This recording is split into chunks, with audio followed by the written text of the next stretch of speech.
سلام همه دوستان عزیز.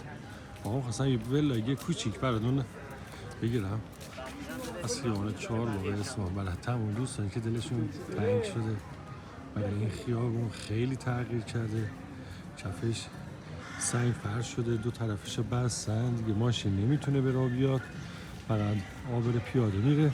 پس هم جالب تر میخوام ببرمتون یکی از قدیمی ترین ساندویچی های اصفهان که آقای معین خواننده زمانی که اینجا بودن، یعنی ایران زندگی میکردن، میرفتن اینجا غذا میخوردن و میرفتن طبقه بالا اون ساندویچیه یه دونه اتاق بود تمرین میکردن.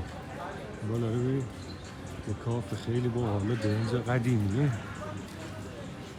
اینجا هم که بازار هنر ایناست. ببین مغازه نشونمون بدم خیلی باحاله.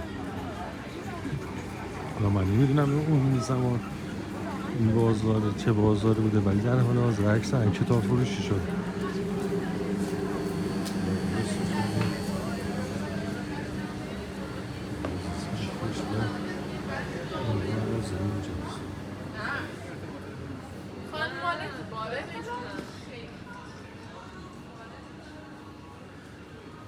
همین کتاب فروشی و اینم اون ساندویچی که برمی گفتم.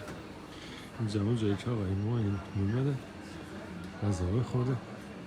نه زیر سیگاری، یعنی تکنولوژی عکسی خیلی جالبه. و اینجا اون جایی که میمده و تمام اهالی قدیمی بازارچه از این اتاق یاده ایشون یاد میکنه. خیلی جالب بود برام. شما هم جالب بوده باشه.